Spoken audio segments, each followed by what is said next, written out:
የኢትዮጵያ ፌዴራል ፖሊስ ዓለም የደረሰበት የዘመኑን ቴክኖሎጂ በመጠቀም አቅሙን አሳድጓል አሉ የተቋሙ ጠቅላይ አዛዥ ኮሚሽነር ጄኔራል ደመላሽ ገብረ ሚካኤል። ተቋሙ በቴክኖሎጂ የታገዘ የወንጀል መከላከል አቅም ማሳደጉን ጠቅሰው የትኛውንም የጸጥታ ስጋት ለመቀልበስ የሚያስችለው ቁመና ላይ ይገኛል ነው ያሉት። የዲጂታል ማዘዣ ማዕከል፣ የዜጎች ተሳትፎ መተግበሪያ፣ የድሮን ኃይልና ዲጂታል ኮሚኒኬሽን ወደ ትግበራ ከገቡ ቴክኖሎጂዎች መካከል ተጠቃሽ መሆናቸውንም አብራርተዋል።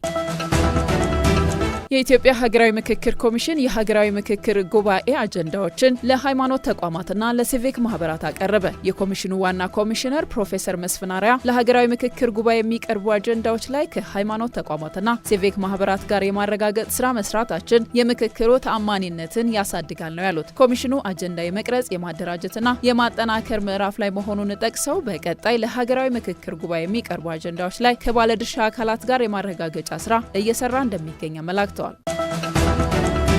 የብልጽግና ፓርቲ ወጣቶች ክንፍ በአማራ ክልል የተለያዩ አካባቢዎች የምረጡኝ ቅስቀሳ መርሃ ግብር አካሄደ። መርሃ ግብሩ በላቀ የወጣቶች ተሳትፎ ኢትዮጵያን ወደ ተምሳሌት ሀገር በሚል መሪ ሀሳብ ነው የተካሄደው። በምረጡኝ ቅስቀሳ መርሃ ግብሩ ላይ በየአካባቢዎቹ የሚገኙ የብልጽግና ፓርቲ ወጣቶች ክንፍ አባላትና ደጋፊዎች እንዲሁም ነዋሪዎች ተሳትፈዋል።